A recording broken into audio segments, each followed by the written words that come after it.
to win that best-of-3 series. We've seen a kind of storied history between both of these teams, and while their teams may be represented, it is just a 1v1. OHQ. And welcome back, ladies and gentlemen, to the Solo King. Our last best-of-3 of the night as OHQ, representing the Najin EM-Fire organization, taking on SK Telecom T1's Bengi. Of course, my name is Rapid, and we're getting into our first game of this, what could be a best-of-3 going all the way. Of course, it is a best-of-3.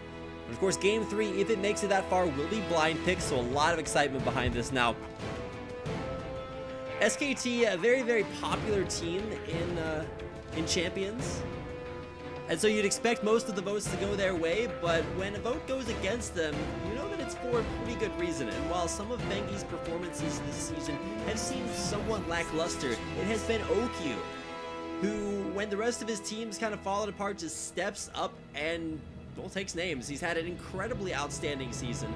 And recall hearing Monty and Doa actually refer to him as one of, if not the top 80 carry in Korea right now. So that's pretty high praise, even just to be included in that group. OHQ on Graves now, an 80 carry, which he's probably pretty well practiced on. Has played that, I believe, more than any other AD. Let me actually check those stats here really quickly. I'll put them down somewhere along the lines. No, most played is Tristana. Has actually no Graves games this season, if these stats are correct. So this would be maybe not a champion that he plays exclusively, but as far as his participation here in the Solo King goes, it will actually be pretty interesting to see how he fares, at least on that champion specifically. Now, as far as the 1v1 matchup goes,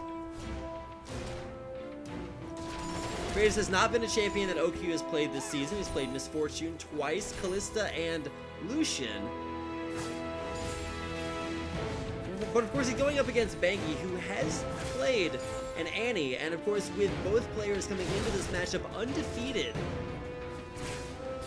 having yet to drop a game. This will be the first loss for one of them here in game number 1 of this best-of-3. So, Bengi doing a decent job keeping the CS off of his turret, but nothing pushes quite as quickly as the Graves. Maybe Lucian, maybe Caitlyn up in that same category. But when it comes to putting out damage, Bengi is going to have bursts that OHQ may just not be able to deal with. Off the first recall back to base, I don't know, it's going to be very, very difficult for him to stay alive. Specifically with Flash being run as the secondary summoner spell along with Teleport. Bengi is just going to be able to get that Flash Tipper stunned, and OHQ is either going to have to give him a very, very wide berth. Did he pick up 500 gold worth of no magic lantern? Probably not, but you get the idea. Bengi risks losing that cannon minion. Did actually manage to CS it in the end. But should be a fairly difficult lane matchup for Bengi to win. It does have comparable auto attack range, so should be able to at least trade out with those. But every time you auto attack his Annie, unless you're far enough off the creep wave, you actually aggro it, and oh, missed that fireball, so he loses a lot of mana and doesn't get the reduced cooldown. Eats a buckshot behind the turret, and honestly, is gonna miss more CS on that wave than he has on any other so far. Starting to climb there. OHQ, you can tell he's not actually really playing versus Bengi. He's just shoving this wave in over and over again. And it's kind of all Bengi can do to just CS it. I mean, when you're a jungler, you kind of you know, hold these truths to be self-evident, that the minions don't go anywhere. They don't kill each other. They just stick around in the jungle.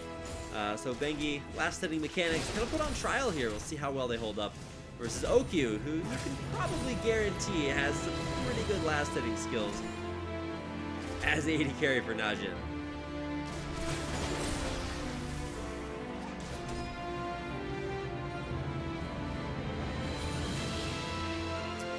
The invent vote actually pretty close between both of these players, so it's kind of well balanced, I would say. As far as the champion, whoa, flashing through the turret, what was that? OHQ hits the go button, and let's watch this again in slow motion.